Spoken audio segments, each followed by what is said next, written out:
Sudah syariahkah secara Islam? Menuju syariah.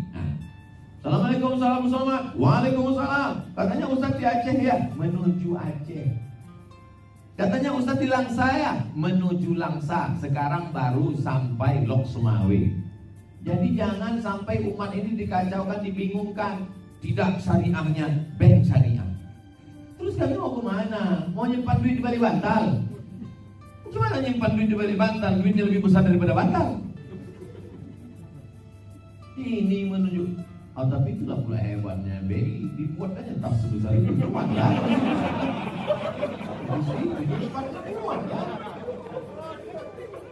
Jadi BI Syariah ini sedang menuju proses pure, original, murni syariah.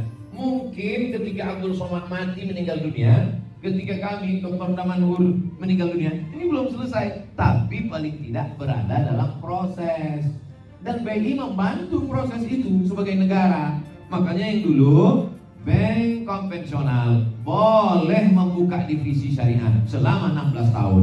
Kalau selama 16 tahun dia gagal, maka tutup, berarti gagal. Akhirnya Bank Syariah Mandiri, BNI Syariah membuka dan berhasil. Akhirnya BNI Syariah itu tidak lagi menginduk kepada BNI konvensional. Dia berdiri sendiri, hanya saja namanya pakai BNI.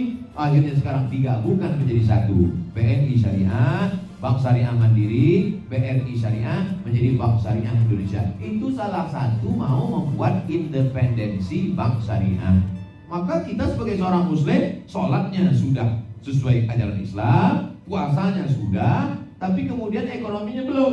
Maka BI membantu itu, bukan BI menghalang-halangi. Kalau BI menghalangi, kita akan terwujud itu Bank Syariah sampai hari ini. Jangan sampai kita pula yang menghalangi proses itu. Jadi ketika saya ditanya nanti di akhirat, hai Abdul Somad, sudah kau sampaikan itu? Udah ya Allah. Maka di mana-mana.